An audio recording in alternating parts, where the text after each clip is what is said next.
Hello guys, आज के इस वीडियो में हम लोग बात करेंगे न्यूलैंड के अष्टक नियम के बारे में। यदि आपने इसके पहले का वीडियो तत्वों का वर्गीकरण का फुल चैप्टर रिवीजन या फुल चैप्टर आपने नहीं देखा है तो इस चैनल के नीचे डिस्क्रिप्शन पे लिंक है, आप लोग जाइए, नहीं तो आप मेरे चैनल पे जाइए बायो अमन पे, वहाँ पे वीडियोज़ को चेक करिए। प्लेलिस्ट है क्लास 10 साइंस की, वहाँ पर मैं डेली एक चैप्टर में पूरा वीडियो ख़त्म करके वीडियोज़ डाला हुआ हूँ। तो आज मैं इस वीडियो में बात करने वाला हूँ न्यूलैंड के अष्टक नियम के बारे में। और एक बात मेरी याद रखना कि ये न्यूलैंड का अष्टक नियम मैं पूरा तुम्हारे दिमाग के अंदर ठूंस दूंगा, मतलब कि बहुत अच्छे तरीके से समझाऊंगा। तो ये वीडियो को पूरा देखना, वीडियो को लाइक करके चैनल को सब्सक्राइब करना, क्योंकि बायो अमन पढ़ाता नहीं बल्कि समझाता है। तो चलिए बिना देर के हुए स्टार्ट करते हैं न्यूलैंड का अष्टक नियम। तो चलिए हम लोग देखते हैं न्यूलैंड का अष्टक नियम के बारे में। ठीक है, न्यूलैंड के अष्टक नियम।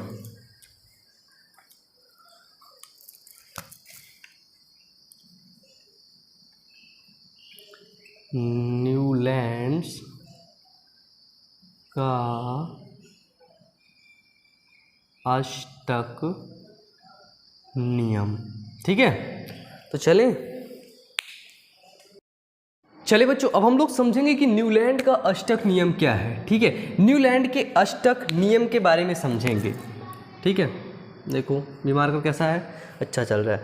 देखो ये नया मार्कर है, किसका? कैमलिन का, है ना। कैमलिन मतलब कैमिल होता तो ऊँट होता है ना।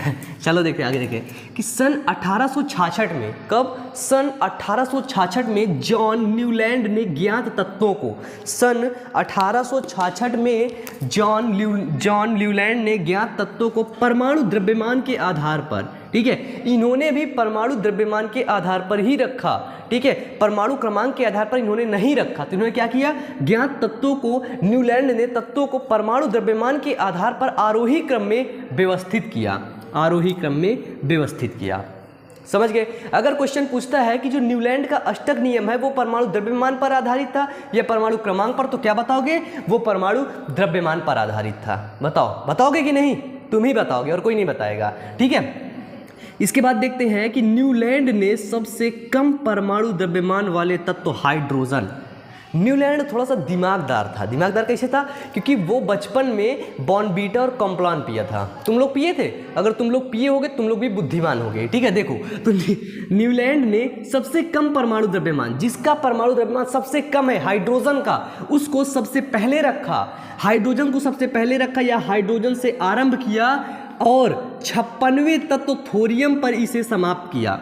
जब न्यूलैंड इस चीज़ को कर रहा था, मतलब ज्ञात तत्वों के बारे में इसका मतलब कि क्रम बना रहे थे, तब वो जो ज्ञात तत्व थे ना, तो 56 तत्व ज्ञात हो चुके थे। कब?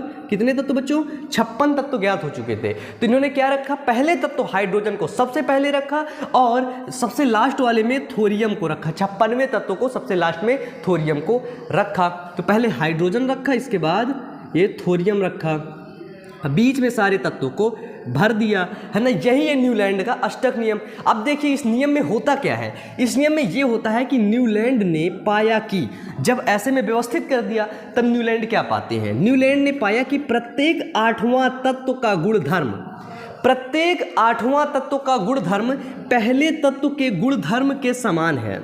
जो 8वां तत्व का गुणधर्म है ना, प्रत्येक 8वां तत्व का गुणधर्म पहले तत्व के गुणधर्म के समान है। इसी को न्यूलैंड का अष्टक नियम कहते हैं। अब आपसे न्यूलैंड का अष्टक नियम पूछा जाएगा तो आप क्या बताएंगे कि सन 1866 ईस्वी में जॉन न्यूलैंड ने ज्ञात तत्वों को परमाणु द्रव्यमान के आरोही क्रम में व्यवस्थित किया। न्यूलैंड ने सबसे कम परमाणु द्रव्यमान वाले तत्व हाइड्रोजन को सबसे पहले रखा और सबसे अधिक परमाणु द्रव्यमान वाला तत्व थोरियम को सबसे लास्ट में रखा और थोरियम पर इसे समाप्त किया।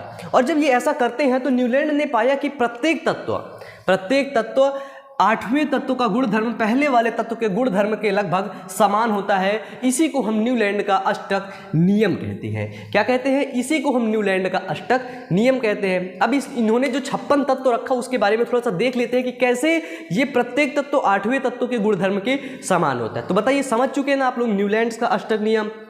ठीक है, अभी तक आप लोगों ने डोबेराइनर का नियम, त्रिक सिद्धांत समझ चुके, न्यूलैंड का अष्टक नियम समझ चुके। तो थोड़ा सा पेशेंस रखिए, थोड़ा सा धैर्य रखिए। ठीक है, पूरा समझ में आएगा ये चैप्टर। ठीक है, तो आप लोग को करना क्या है? वीडियो को लाइक कर देना है। ठीक है, तो चलिए स्टार्ट करते हैं, इसके आगे देखते हैं इसका उदाहरण।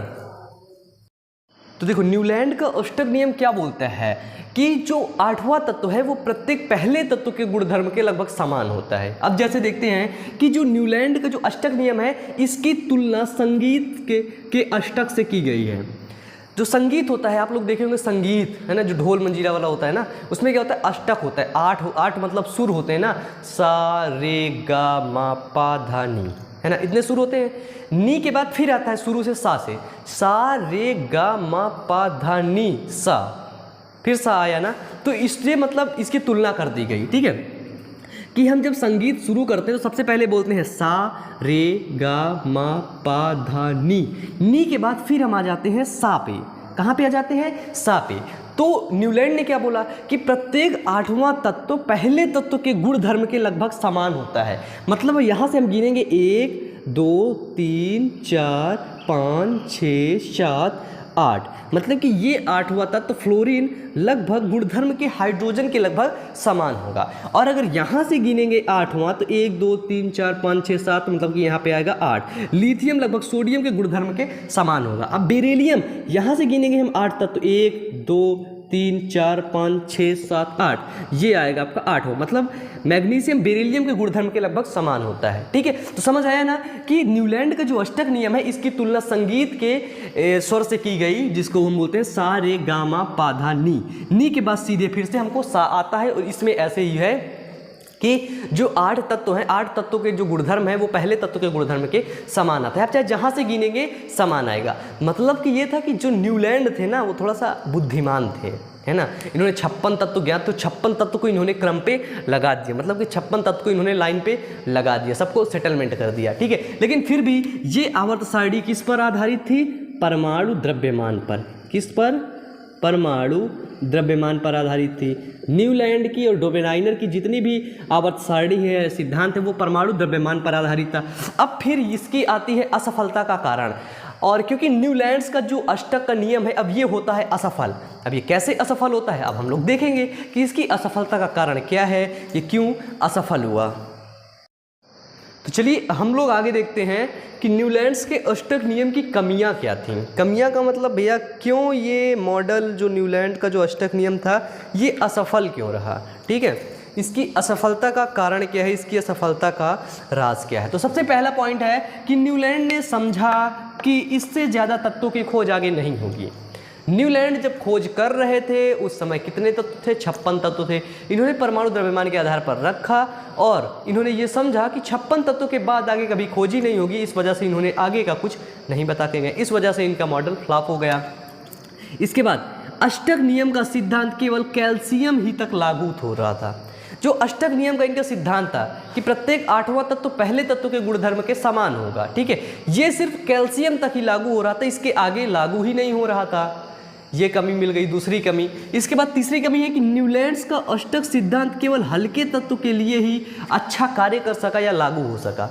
जो हल्के तत्व थे पहले के तत्व, उन्हीं पर ये अच्छा कार्य कर सका, अच्छा रिस्पॉन्स दे सका, या अच्छे से ये लागू हो सका, और उसके आगे फ्लॉप हो गया। इसके बाद देखते हैं आयरन को कोबाल्ट और निकिल से दूर रखा। जो निकिल मतलब कि न्यूलैंड थे, उन्होंने आयरन को कोबाल्ट और निकिल से बहुत दूर रखा, जिसके कारण से इनका मॉडल फ्लॉप हुआ। और इसलिए क्योंकि जबकि आयरन और निकिल के गुणधर्म, आयरन कोबाल्ट और निकिल के गुणधर्म एक समान होते हैं, आयरन कोबाल्ट और निकिल के गुणधर्म एक समान होते हैं, लेकिन न्यूलैंड ने क्या किया, इनको अलग अलग कर दिया, है ना। कोबाल्ट और निकिल को आयरन से बहुत दूर कर दिया, दूसरे कमरे में फेंक दिया आयरन को, इस वजह से इनका मॉडल फ्लॉप हो गया। तो ये हैं इनकी कमियां, इनकी असफलताएं। अगर ये चीज़ इन्होंने किया होता तो आज इनका मॉडल बहुत अच्छा होता, आज इन्हीं का मॉडल हम लोग पढ़ रहे होते। ठीक है, तो आज आप लोग इतना पढ़ चुके हैं, मतलब कि अभी इतना पढ़ चुके हैं न्यूलैंड्स का अष्टक नियम के बारे में, है ना, इसका सब पढ़ चुके हैं। अब हम लोग बढ़ते हैं इसके आगे, तो इसी तरह पढ़ते रहिए और मेरा सपोर्ट करते रहिए, वीडियो को लाइक वाइक करके करते चलिए। ठीक है।